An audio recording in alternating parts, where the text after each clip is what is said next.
তোমাদের সবাইকে সানা smile education সেন্টারে স্বাগত জানিয়ে আজকের ক্লাসটি শুরু করছি। আজকে তোমাদের সঙ্গে আলোচনা করব তোমরা যারা সপ্তম শ্রেণীর তৃতীয় পর্যায়ক্রমিক মূল্যায়ন পরীক্ষা দেবে তোমাদের জন্য রায় ও মার্টিন প্রশ্ন বিচিত্রা থেকে আজকে সমাধান করব সপ্তম শ্রেণীর ইতিহাস বিষয় মডেল নাম্বার 9 অর্থাৎ 9 নম্বর স্কুলের যে সমস্ত ছোট ও বড় প্রশ্নগুলি আছে তার সমস্ত প্রশ্নের উত্তরের সমাধান করে দেখাবো। চলো দেরি না করে মূল বিষয়ে যাওয়া যাক। দেখো প্রথমে কি আছে, সঠিক উত্তরটি নির্বাচন করো। একে আছে পানিপথের প্রথম যুদ্ধ হয়েছিল 1526 খ্রিস্টাব্দে, অপশন বি। দিয়ে দেখো ইসলাম জগতের প্রধান শাসকের উপাধি ছিল, উত্তরটা লিখবে খলিফা, অপশন সি। তিনি দেখো দাগ ও হুলিয়া ব্যবস্থা চালু করেছিলেন, উত্তরটা লিখবে শেরশাহ, অপশন বি। 4 দেখো প্রশ্নের উত্তরটা হবে অপশন সি 1528 খ্রিস্টাব্দে। 5 দেখো উত্তরটা হবে অপশন সি গুরু গ্রন্থ সাহেব। 6 দেখো উত্তরটা হবে অতীশ দীপঙ্কর, অপশন সি। 7 দেখো উত্তরটা হবে ভক্তিবাদী সাধক, অপশন এ। 8 দেখো উত্তরটা হবে তুলুক বংশীয়, অপশন বি। 9 দেখো উত্তরটা হবে টোডরমল, অপশন সি। পরবর্তী দেখো 10 দাগ দিল্লিতে রেশন ব্যবস্থা প্রবর্তন করেন, উত্তরটা লিখবে আলাউদ্দিন খলজি, অপশন বি। 11 দাগে দেখো চৈতন্য চরিতামৃত গ্রন্থটি লিখেছিলেন, উত্তরটা লিখবে কৃষ্ণদাস কবিরাজ, অপশন সি। 12 দাগে দেখো ভারতীয় সংবিধানের প্রধান রূপকার হলেন, উত্তরটা লিখবে বি আর আম্বেদকর, অপশন ডি। 13 দাগে দেখো ভারতীয় সংবিধান কার্যকর হয়, উত্তরটা লিখবে 1950 খ্রিস্টাব্দে 26শে জানুয়ারি। পরবর্তী প্রশ্ন দেখো এক কথা উত্তর রামচরিত কাব্য কে লিখেছিল, উত্তরটা লিখবে সন্ধ্যাকর নন্দী। দিয়ে দেখো অল রিহলা কার লেখা ভ্রমণ বৃত্তান্ত, উত্তরটা লিখবে ইবন বতুতা। পরবর্তী দেখো তিনি পিয়েত্রা দুরাকি, উত্তরটি দেখো প্রশ্ন উত্তরটি দেখো তার উত্তর। পরবর্তী দেখো কি আছে, 4 চৈতন্যদেব কত ধরনের কীর্তন সংগঠিত করেন ও কি কি, উত্তরটা লিখবে অষ্টপ্রহর কীর্তন, লীলা সংকীর্তন, নাম সংকীর্তন, নগর সংকীর্তন, 4 ধরনের। 5 দেখো দোহা কি, উত্তরটা লিখবে মধ্যযুগীয় হিন্দি সাহিত্যের এক দ্বিপদী ছন্দেবদ্ধ কবিতা। পরবর্তী দেখো শূন্যস্থান পূরণ কি আছে, নবদ্বীপ ছিল চৈতন্য আন্দোলনের প্রাণকেন্দ্র। এই দেখো সিদ্ধ ও পাইবস প্রথা চালু করেন গিয়াসুদ্দিন বলবর। আচ্ছা দোহা কি এছাড়াও তোমাদের আগের ভিডিওতে আমি একটু বিস্তারিত আরেকটু দেখিয়ে দিয়েছিলাম তোমার ছায়া প্রকাশনী বই থেকে, তোমরা সেখান থেকে আরেকটু বিস্তারিত লেখা আছে, সেখান থেকে দেখে নিও। সম্ভবত 2 কি 3 নম্বর স্কুল হতে পারে, তাও একটু তোমরা দেখে নিও। সমস্ত সেট যদি দেখো এর মধ্যে উত্তরটি পেয়ে যাবে বিস্তারিত।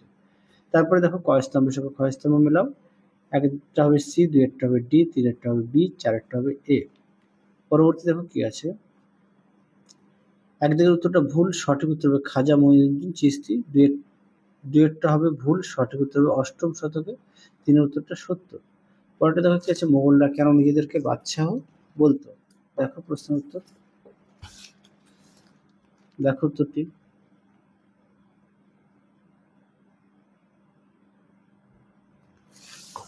পরবর্তী দেখো ক্যালিওগ্রাফি ও মিনিয়েচারকে, এই প্রশ্ন উত্তরটা আগের সেটে দেখানো আছে, তাও তোমাদের দেখিয়ে দিই। চলো তারপরটা দেখো চাহারবাগ কি, চলো একই দেখো চাহারবাগ, এখান থেকে লিখবে উত্তরটি,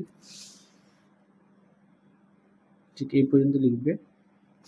পরবর্তীতে মিনিয়েচার আর ক্যালিগ্রাফি, দেখো ক্যালিগ্রাফি ও মিনিয়েচার বলতে কি বোঝো, প্রশ্ন উত্তরটি ঠিক এই পর্যন্ত লিখবে। পরবর্তী দেখো 4 জাটদের সঙ্গে মোগলদের সংঘাতের কারণ কি, দেখো প্রশ্ন উত্তর।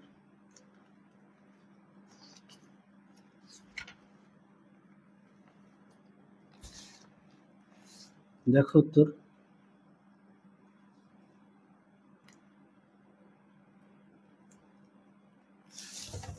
পরবর্তী দেখো কি আছে, 5 তানসেন কে ছিলেন এবং তার সৃষ্ট 2টি রাগের নাম লেখো, দেখো প্রশ্ন উত্তরটি।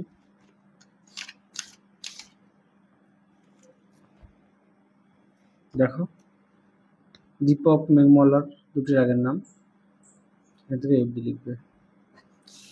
পরবর্তী দেখো কি আছে, শিবায়ন কি, উত্তরটি দেখো, দেখো উত্তরটি।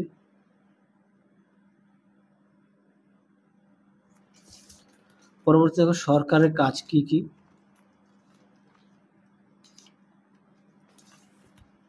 দেখো উত্তরটি। পরবর্তী দেখো, গণতন্ত্র বলতে কি বোঝো? দেখো উত্তরটি।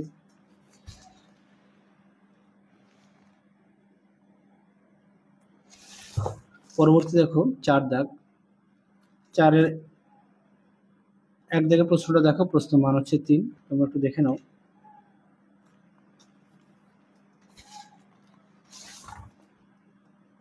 গুরু নানক সম্পর্কে দেখো উত্তরটি।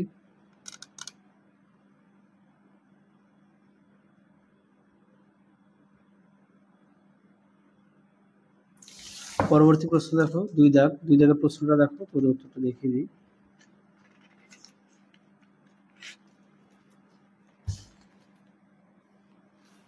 দেখো উত্তরটি।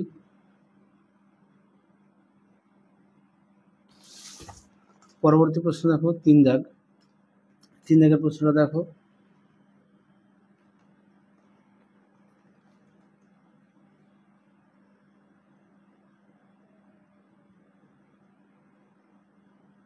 দেখো প্রশ্ন উত্তরটি। উত্তরের বাকি অংশটুকু দেখো। 196 পেজে আছে রায়মার্টিন। ছায়া প্রশ্নের বইতে এত পেজে দেখে নিও। 4 দাগের প্রশ্নটা দেখো।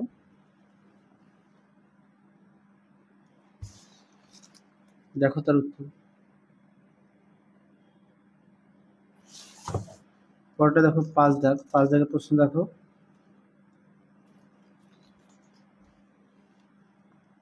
দেখো উত্তর।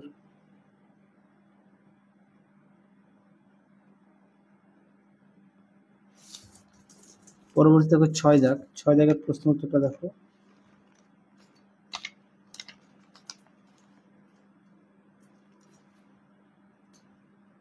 তিনটি বিভাগ, আইন বিভাগ, শাসন বিভাগ আর বিচার বিভাগ, এদের দায়িত্ব কি আছে সেগুলো শুধু লিখবে। এখান থেকে এই পর্যন্ত লিখবে।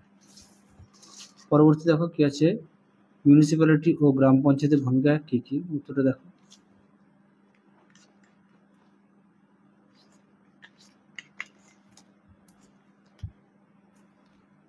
দেখো উত্তরটি।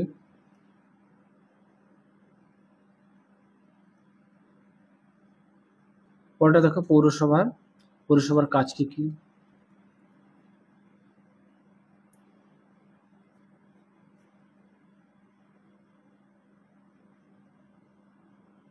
তাহলে দেখালাম পৌরসভা ও গ্রাম পঞ্চায়েতের কাজগুলি কি কি। পরটা দেখো 5-এর 1 দাগের প্রশ্নটা দেখো, উত্তরটা তোমাদের দেখাই।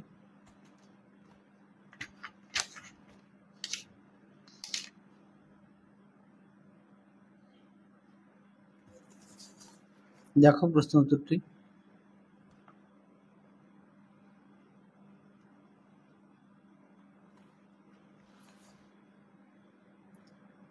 এই পর্যন্ত লিখবে, উপসংহার।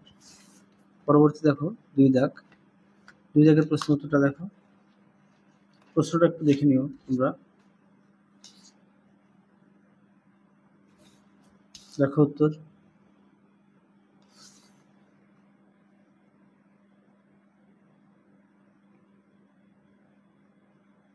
এই পর্যন্ত উত্তরটা লিখবে।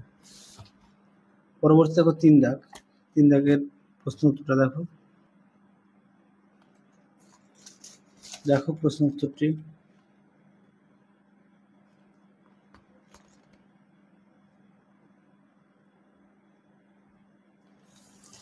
পরবর্তী দেখো 4 দাগ, 4 দাগের প্রশ্নটা দেখো।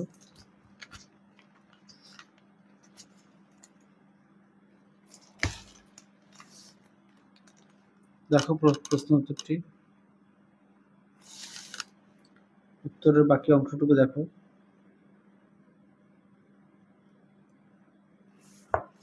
শেষ প্রশ্ন দেখো 5 দাগ।